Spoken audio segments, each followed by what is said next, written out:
Good morning to all of you. Good morning, ma'am.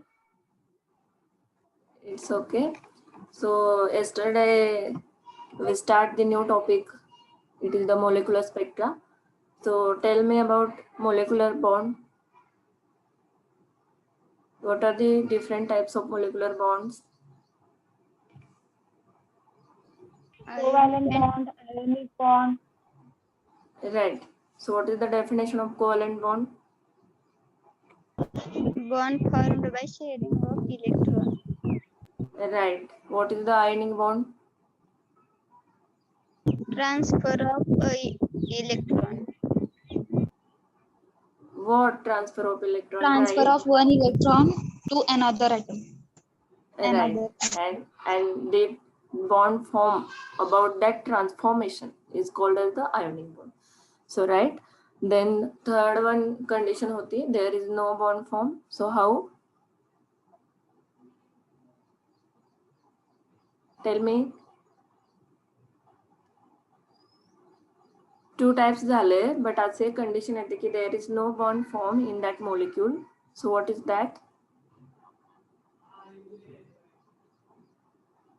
Which condition? According to Pauli's exclusion principle.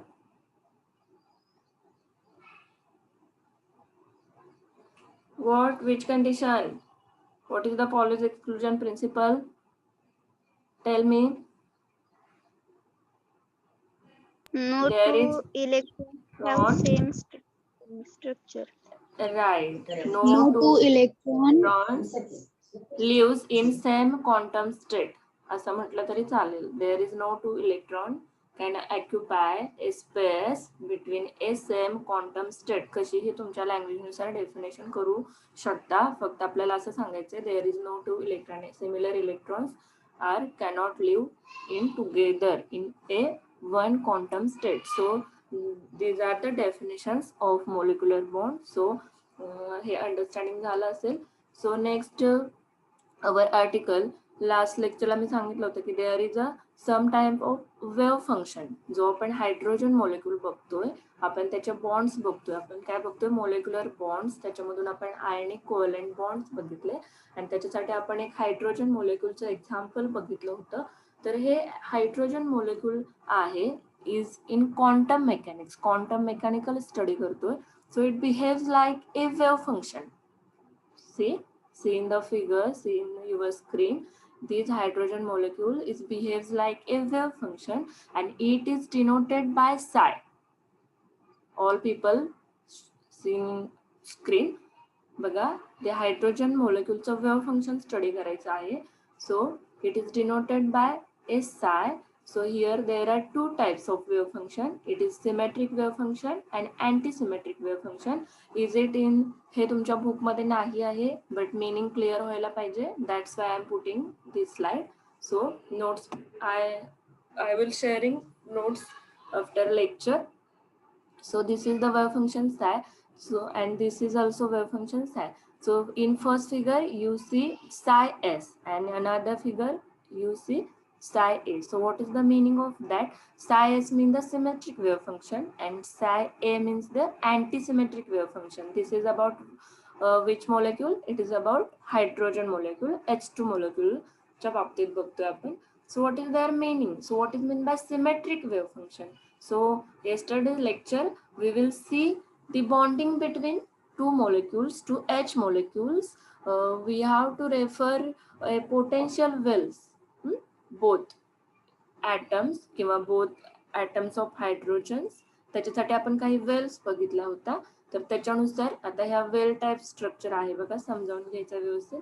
So why it is called as the symmetric and why it is called as the anti-symmetric? So see the figure here. In symmetric case, the two hydrogen atoms are combined together, merged together. And what is that distance? Here, see cursor on the screen. What is that distance? According to this potential well, लगेच figure डोळ्यासमोर यायला पाहिजे. हे खूप understanding तुमच्यासाठी मी इथं slides put केलं. ऍक्च्युली हे बुक मध्ये नाही आहे. सो ट्राय करून घ्या अंडरस्टँड करण्याचा. So this is the well. जे की आपण जस्ट इथं पाहिलं होतं. This is the well type structure. See here in figure. So symmetric means मध्ये काय होतोय, there is a merge. Here is one hydrogen atom and here is one hydrogen atom, and these two hydrogen atom are merging together. So this distance is the r. It is the capital R, means it is the radius of that orbits of that electron. So हे distance मध्ये हे combine झाले दोन atoms, म्हणजे याच्यामध्ये काहीतरी bonding create झालेलं आहे. So there is the some type of bonding. कोणता आहे ते माहिती नाही, आयनिक आहे का covalent, but there is some type of bonding. Hence it is called as the symmetric wave function. But see another case, see psi a function. What is, बघा इथं ज्या वेल्स आहेत या इथं मर्ज झालेल्या आहेत, बट इन सेकंड केस त्या exactly oppose झालेला आहे. जी सेकंड वेल आहे इथं दाखवलेली आहे बघा फिगरमध्ये, कर्सर सगळ्यांनी बघायचं आहे. जी इथली सेकंड वेल आहे याचं स्पिन आहे, जी डायरेक्शन आहे अपोज झालेली आहे. बघा here is the first well and first atom of hydrogen molecule, and here is the another well, and here in another well there is the second atom of hydrogen molecule. So त्याची direction change झालेली आहे आणि ते direction change झाल्यामुळे इथं ते दोन्ही Wales आहेत ह्या टोटली सेपरेट झालेल्या आहेत. इथं हा स्पेस आहे, हा बघा स्पेस हा वेलनी टोटली कॅप्चर केलेला आहे. पूर्ण तो स्पेस आहे तो व्हॅनिश झालेला आहे. Means these two atoms are separated to each other. See the cursor on the screen. Here one atom and here is one atom. तर ह्यातलं जे डिस्टन्स होतं सगळं ते सेपरेट झालेलं आहे. Hence there is the no bonding. इथं हे merge झालेलं होतं, एकात एक मिक्स झालेलं होतं. Hence in this case here is the creation of some type of bonding, but in second case there is the no bonding. Hence it is called as the antisymmetric wave function. So is it clear what is meant by symmetric wave function and what is meant by antisymmetric wave function? According to this wave function, we will see the next figure, and it is not in your textbook. It is only your understanding. So this is the two types of wave function, psi s symmetric and psi a means the antisymmetric. So what is next? So if there are two wave functions, हे सुद्धा book मध्ये नाहीये, it is only your understanding.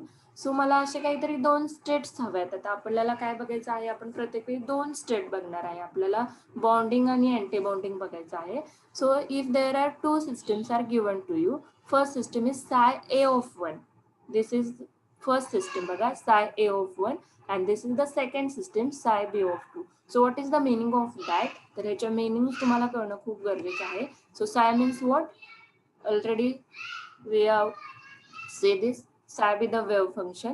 So what is A? A be the quantum state of that function, and 1 be the particle. आपण इथं दोन Wales बघतोय, मग इथं दोन सिस्टम आल्या ना, वेल ही एक फर्स्ट वेल, सेकंड वेल, फर्स्ट वेल, सेकंड वेल. तर अशा दोन सिस्टम कन्सिडर करायच्यात, इमॅजिन करायच्यात. हे बुक मध्ये दिलेलं नाहीये, it is your only understanding.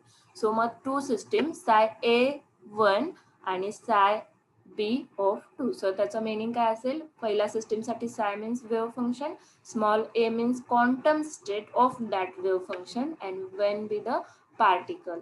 Similarly साय B of to means psi means wave function, B means second quantum state, and two means second particle.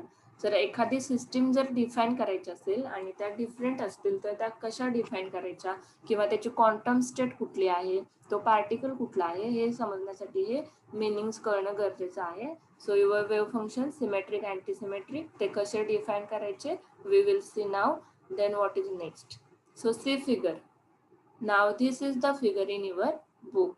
So see here this figure.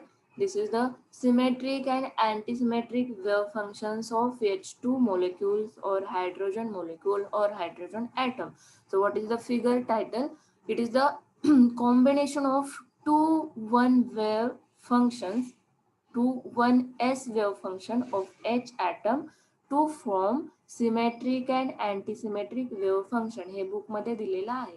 So आता मी तुम्हाला याच्या आधीच ही figure बघायच्या आधी symmetric means what and antisymmetric means what हे तुम्हाला दाखवून दिलेलं आहे. So here now two figures, figure 1 here first part and here second part. So you compare these two figures. First part is the symmetric and the second part is the antisymmetric. So why it is called antisymmetric, मी त्याचे definition सहित तुम्हाला सांगितलेलं आहे.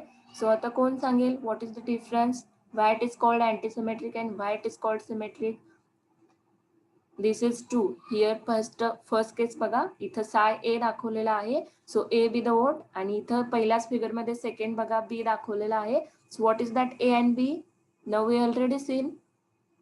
दिस A means A proton, पहिला atom, आणि B म्हणजे दुसरा ॲटम. चे हायड्रोजन मोलेक्युल बघतो ना आपण, H2 चं कॉम्बिनेशन बघतोय.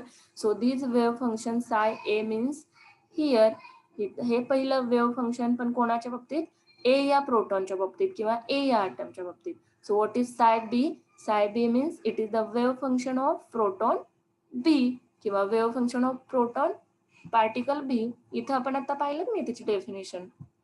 So there meaning is that. सो आता इथं कम्पॅरेटिव्हली स्टडी बघायचा आहे आपल्याला सिमेट्रिक वेव्ह फंक्शन आणि अँटीसिमेट्रिक. मग इथं दोन प्रोटॉन्स आहेत, ए आणि बी, आणि साय ए हे एचं वेव्ह फंक्शन आहे आणि साय बी हे बीचं वेव्ह फंक्शन आहे. आता याचं कॉम्बिनेशन होत जाणार आहे. This structure is like again the potential well. Here see slide.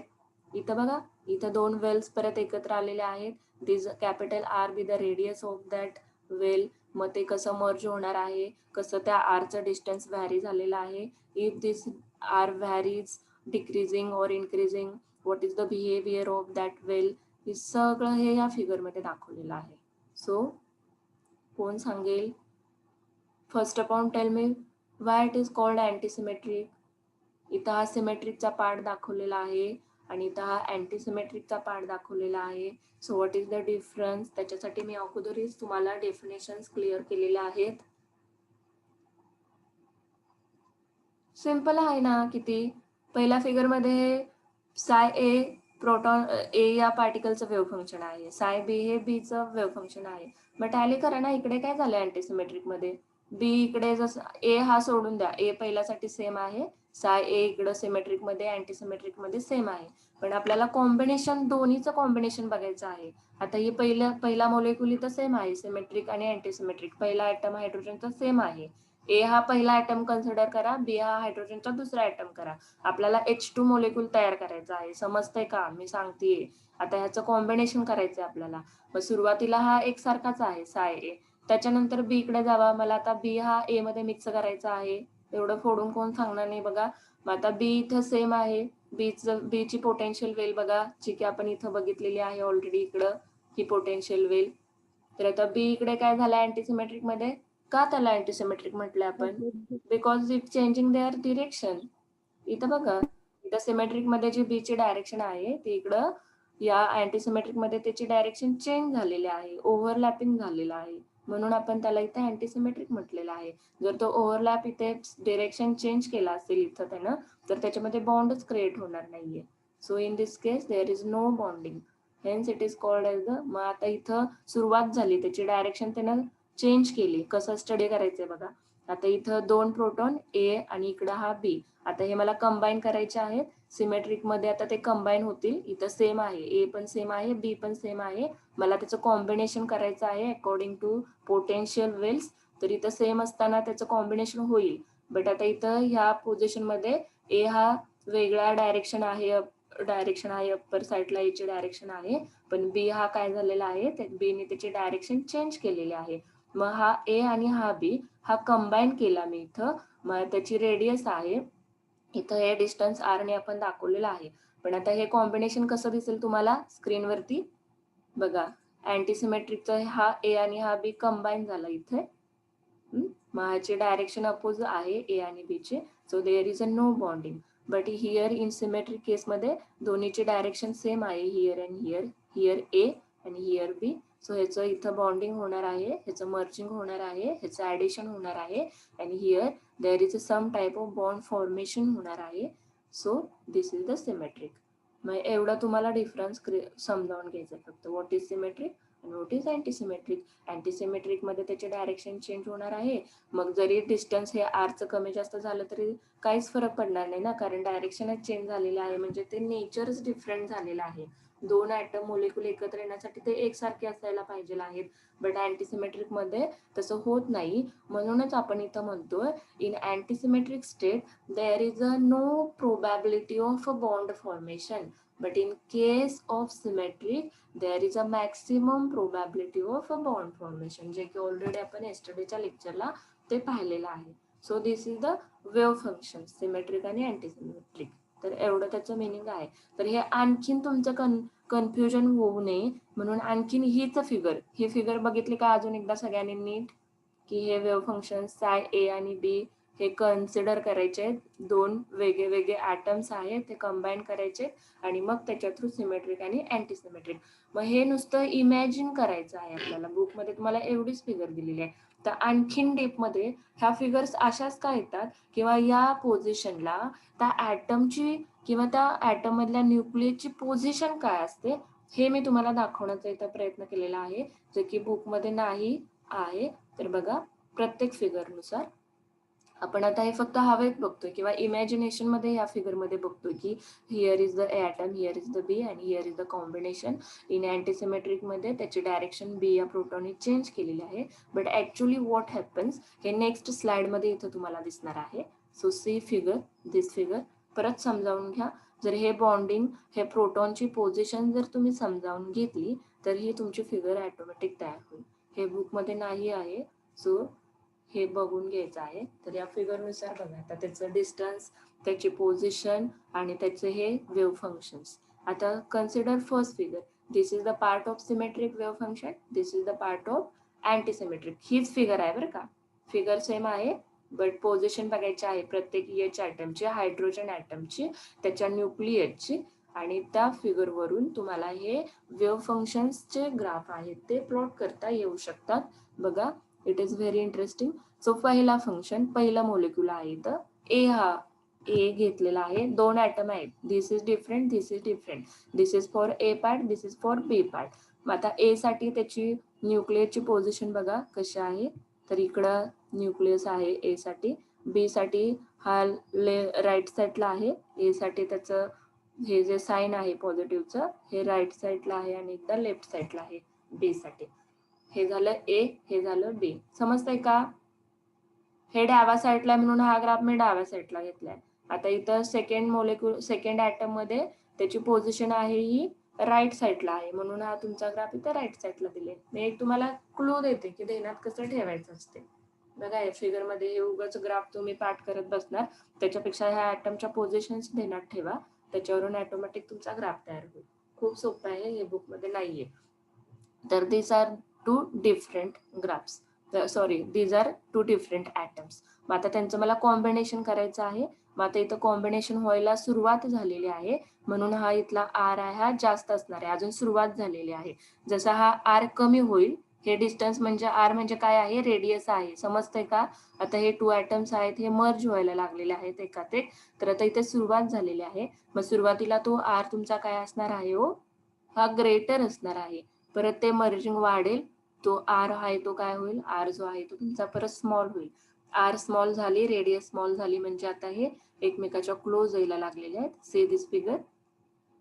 आणि फायनली काय झालेलं आहे कोण सांगेल? ऐकताय का मी एकटीच बोलतीये? So what happen in finally, इथं दोन ॲटम्स हा ए आणि हा बी कंबाईन व्हायला सुरुवात झालेली आहे. हा कंबाईन व्हायला सुरुवात झाली.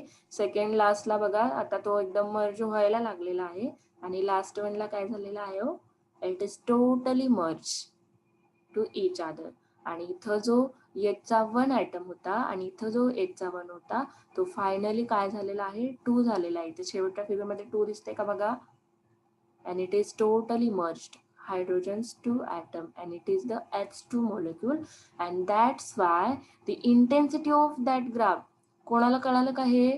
म्हणून इथं शेवटच्या फिगर मध्ये ज्यावेळी तुमचं आर हे 0 झालं, आर म्हणजे ही रेडियस आहे, ही कॉम्बिनेशनची रेडियस आहे, ही टोटली 0 झाली म्हणजे हे ॲटम्स हे टोटली एकात एक मर्ज झाले and that's why their intensity is increasing. बघा इकडं जे ग्राफ दाखवलेले आहेत त्याची हाईट बघा आणि शेवटी जो तुम्हाला ग्राफ मिळालेला आहे त्याची हाईट बघा. काय दाखवतंय? हाईट जास्त आहे लास्ट. जास्त ती हाईट म्हणण्यापेक्षा आपण त्याला अँप्लिट्यूड म्हणू. मग ते दोन्ही ॲटमचे एकात एक मर्ज झाले and that's Y these amplitude is greater than all these पिक्स. समजतंय का बघा? So this is the meaning. आणि हे कुठंच बुकमध्ये दिलेलं नाहीये, तर त्याचं मिनिंग समजावून घ्या. So this is about symmetric state. मग हे सिमेट्रिक मध्ये झाले, जे की आपण सारखं म्हणत होतो की इथे एक ॲटम आहे, इथे एक ॲटम आहे, मग ते आता मर्ज होत आहेत. तर ऍक्च्युली व्हॉट हॅपन हे इथं तुम्हाला अगदी कट टू कट इथं दाखवलेलं आहे. मग ह्या जर पोझिशन्स तुम्ही लेफ्ट राईटच्या समजावून घेतल्या, मग आता पहिली पोझिशन ही लेफ्ट साठी आहे, त्याच्यानंतर बी हा राईट साठी आहे, म्हणून हा ग्राफ राईटला आहे, हा लेफ्टला आहे. त्याच्यानंतर आता त्याचं कॉम्बिनेशन होणार आहे. मग आता ते कॉम्बाईन होतात म्हणून मी हे दोन्ही ग्राफ हे ऍड केले. त्याच्यानंतर हे आता थोडंसं त्यांचं मर्जिंग वाढलं म्हणून त्यांच्यातली जी रेडियस आहे ते डिक्रीज होऊ लागली and finally it is vanishes, म्हणजे ते एकत्र झाले and that's why their amplitude is increases. So it is very interesting and this is the symmetric part. So आता व्हॉट अबाउट अँटीसिमेट्रिक? मग अँटीसिमेट्रिक मध्ये काय झालं? अँटीसिमेट्रिक मध्ये त्याचं मर्जिंग आहे ते झालं नाही बिकॉज देअर डायरेक्शन चेंज झाली. मग जिथं टोटली किंवा एक्झॅक्टली अपोजिट सिच्युएशन सिमेट्रिकच्या सिमेट्रिक फंक्शनच्या exact opposite, here is a merging, here is a anti merging, here is a separation. इथं आपण काय वर्ड यूज करू शकतो? Here is a separation take place. आणि हिअर सिमेट्रिक मध्ये merging take place, addition take place, आणि here is a separation take place. आणि हे सेपरेशन झालं त्याच्यामुळे बॉन्डच फॉर्म झाला नाही. मग आता इथं हा पहिला ए ॲटम, दुसरा हायड्रोजनचा बी ॲटम, हे सेपरेट व्हायला लागले. त्यांचं कॉम्बिनेशन व्हायच्या ऐवजी सेपरेशन होऊ लागलं because of their spin direction, because of their opposite direction of this atom. आणि इथं फायनल स्टेटला बघा, ज्यावेळी तुमचं R0 आहे तिथं टोटली सेपरेशन झालेलं आहे दोन ॲटमचं, आणि टोटली सेपरेशन झाले त्याच्यामुळे तुम्हाला इथं सिम्पली नोडल पॉइंट किंवा साइन वेव्ह मिळालेला आहे. म्हणजे इथं there is a no formation of any type of bond and hence it is called as the antisymmetric wave function. So see this figure again. So आता जास्त लक्षात राहील ह्या फिगरमुळं, हे बुकमध्ये नाहीये figure. So is it clear what is the antisymmetric wave function आणि सिमेट्रिक वेव्ह फंक्शन? समजलं का बघा? Yes ma'am. हा. सो हे जास्तीत जास्त तुमचा क्लिअर करण्याचा प्रयत्न केलाय. सो मग आता सिमेट्रिक वेव्ह फंक्शन किंवा H2 ॲटम म्हटलं की तुमच्या डोळ्यासमोर हे सिमेट्रिक अँटीसिमेट्रिक वेव्ह यायला पाहिजे. मग त्याची आर कशी व्हॅरी होती? आर म्हणजे काय आहे? इथं लगेच टिप ऑफ द टंग किंवा डोळ्यासमोर लगेच तुमच्या त्या वेल्स यायला पाहिजेत, डोळ्यासमोर लगेच दोन ॲटम्स यायला पाहिजेत. आणि आर म्हणजे त्याच्यातलं मर्जिंग डिस्टन्स आहे किंवा त्या जी रेडियस आहे, जी मर्जिंग रेडियस आहे, हे डोळ्यासमोर यायला पाहिजे. मग हेच आता आपण जे काही बोललो किंवा जे मी तुम्हाला फिगरवरून समजावून सांगितलं तेच आपण पुढे आता इथं बघणार आहे. म्हणजे मी तुम्हाला क्लू देते की एखादी गोष्ट फिगरवरून जर तुम्हाला समजली तर ती तुमच्या लँग्वेजमध्ये आता तुम्हाला मांडता यायला पाहिजे. So this is the symmetric आणि अँटीसिमेट्रिक. म्हणजे आता आपण पाहिलं तेच आपण आता स्लाइडवरती बघणार आहे. सो पहिलं क्लिअर करा, is it clear? The figures of symmetric or antisymmetric wave functions of hydrogen molecule. Is it clear? Yes ma'am. So next. Yes. So next the nature, जे की ऑलरेडी आपण आता पाहिलं. सो वन बाय वन आता बघा. Where the nature of wave functions आहे. Figure तुमच्या समोर आहे, टिप ऑफ द डोळ्याच्या समोर आहे बघा. So in that figure, in that wave functions, the capital R be the what? The capital R be the radius of that wave function and it is very large as compared to Bohr's radius of first orbit. हा reference कुठे आला होता आपल्याला? Bohr's radius of first orbit. It is the interaction energy काढताना तिकडे atomic मध्ये झेमन इफेक्टचं calculation करत होतो का नाही, तिथं आपल्याला बोहर्स रेडियस लागत होती. त्याच्यामध्ये A0चा एक स्टँडर्ड फॉर्म्युला तुम्हाला दिला होता, आठवलं का सगळ्यांना बघा? So this is that Bohr's radius. So आपलं जी ही रेडियस आहे आर, सिम्पली जनरल हे कन्सिडर करा, this is the R and it is the very large as compared to Bohr's radius. हे देण्यात सुद्धा MCQ ला विचारू शकतात. Then what is psi? Tell me ना, आता सगळं हे सांगितलं तुम्हाला, हेच आहे आता जे बोललो तेच आहे. सो साय be the wave function. What is the साय ए? आवाज येतोय कोणाचा? अरे आवाज कोणाचा येतोय? म्यूट करा सगळ्यांनी. So what is the psi? Psi be the wave function around the proton A, atom A. Next, what is the psi B? It is the wave function around the proton B. So just आपण आता हे पाहिलं. So बघा जे आता figure मध्ये बघितलं तेच, when capital R is equal to 0, then the situation is that काय झालं सिच्युएशन मध्ये? What happened? Tell me. वेळ वाया जातोय बघा मग. तेच आहे. If R is equal to 0, what happens? Right, two atoms are merging together, hence their charge is काय झाला त्याचा 2 झाला, कारण ते दोन atoms आहेत ते combine झाले. So R is आवाज येतोय बघा कोणाचा तरी.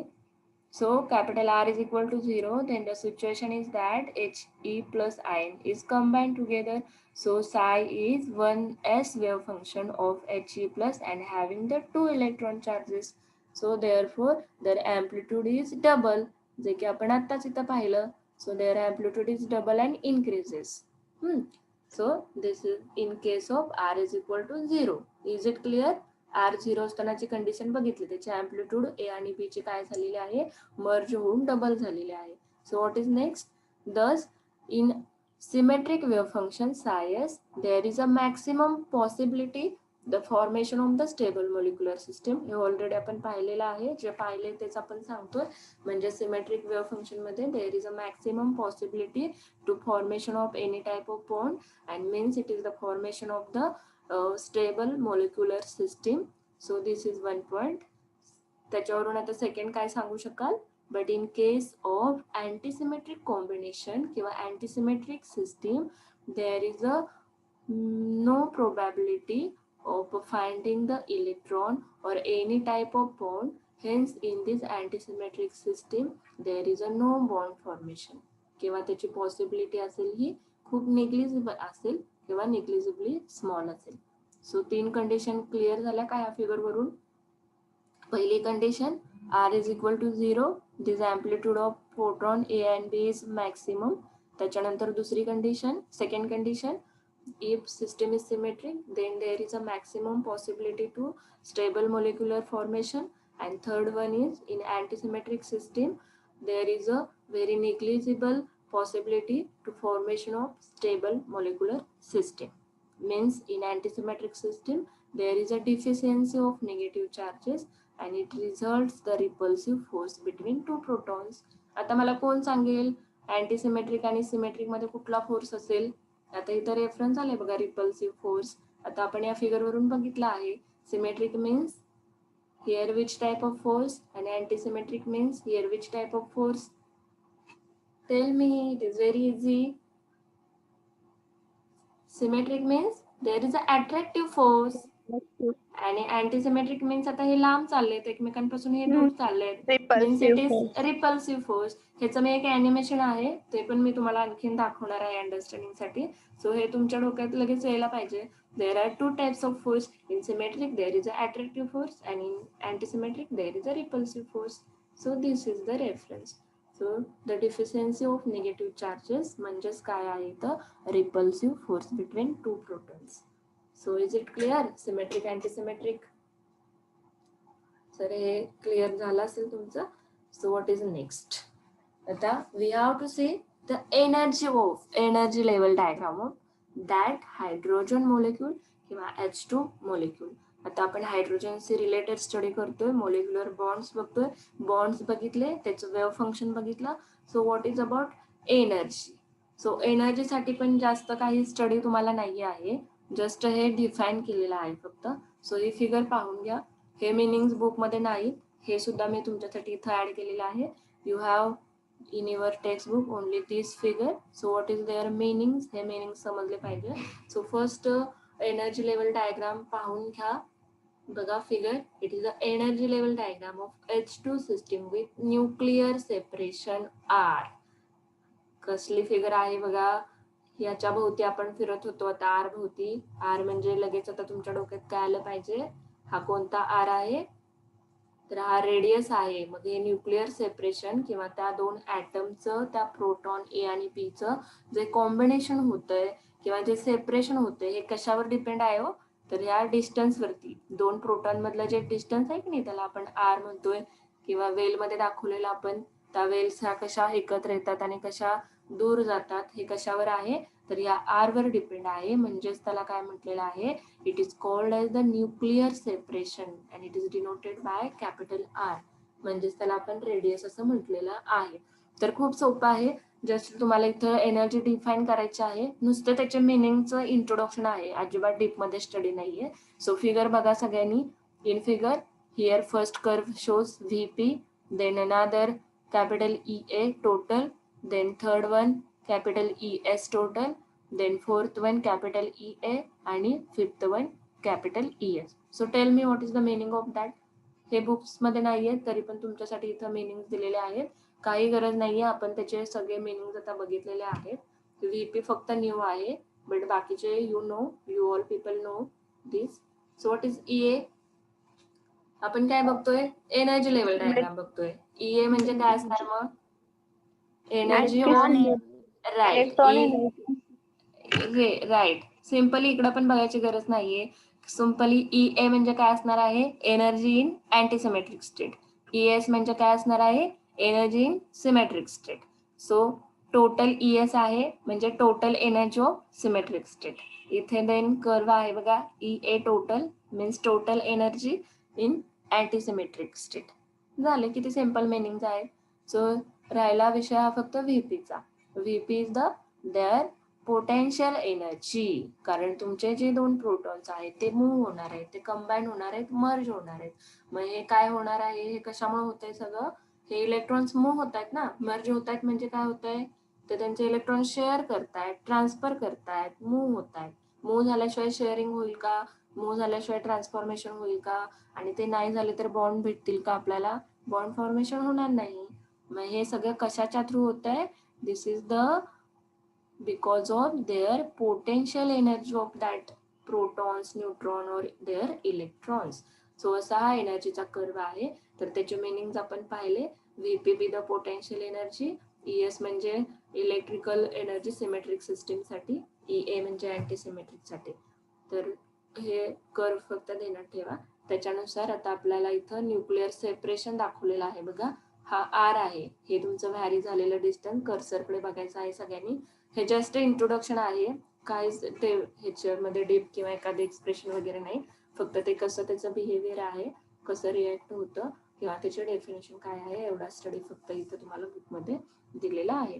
सो दिस बघा, हा जो ऍक्सिस आहे हॉरिझॉन्टल ऍक्सिस सेंटरचा, it is denoted bye nuclear separation. बघा, इट इज न्यूक्लिअर सेपरेशन, हा हॉरिझॉन्टल ऍक्सिस आहे and it is in angstrom unit. So आता वन बाय वन आपल्याला त्याचं बिहेवियर कसा आहे किंवा हा आर चेंज झाला तर ह्या एनर्जीज कशा चेंज होतात हे आपण ग्राफिकली बघितलेलं आहे. आता एक्सपेरिमेंटली इथे प्रूव्ह होते का हे आपल्याला बघायचं आहे. आता आणखीन या फिगर मध्ये मला कोण सांगेल, तर ठीक आहे, नेक्स्ट फिगर मध्ये बघू आपण ते. So energy of hydrogen molecule, energy of H2 system with capital R. Let us estimate the total energy. आपल्याला एनर्जी बघायची आहे. ही टोटल एनर्जी एस्टिमेट करण्यासाठी मला व्हीपी लागणार आहे. तर व्हीपीचा फॉर्म्युला इथं तुम्हाला दिलेला आहे. व्हीपी इज इक्वल टू, बघा, VP is equal to, VP म्हणजे पोटेन्शियल एनर्जी आणि it is equal to e raise to square divided by 4 pi epsilon 0 into R, where VP tends to 0, R tends to infinity, अशी condition आहे बघा. व्हीपीची value बघा.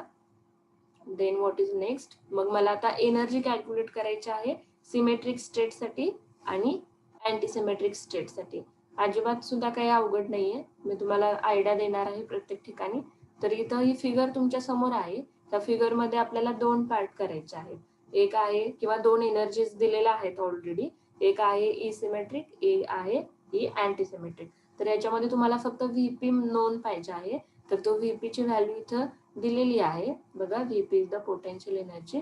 So we have to calculate energy for symmetric system साठी पहिली calculate करूया, त्याच्यानंतर आपण देन अनदर अँटीसिमेट्रिक साठी. So what is about symmetric साठी, Anybody have any idea about this?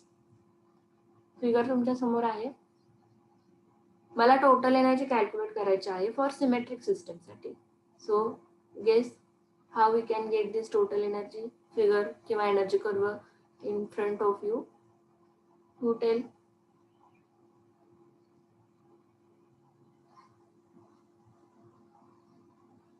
कोण सांगेल? मला सिमेट्रिक आणि अँटी सिमेट्रिकची टोटल एनर्जी कॅल्क्युलेट करायची आहे. तर इथं कर्व्स दिलेले आहेत टोटल एनर्जीचे. हा ओनली ES plus राईट. बघा इथे सिम्पली तुमचे हे कर्व्स दिलेत सिमेट्रिक साठी आणि अँटी सिमेट्रिक साठी. पण वरती आणखीन 2 कर्व दिलेत जे की टोटलचे आहेत. म्हणजे त्या टोटल सिमेट्रिक साठी आणि टोटल अँटी सिमेट्रिक साठी. मग हे 2 कर्व कुठून आले?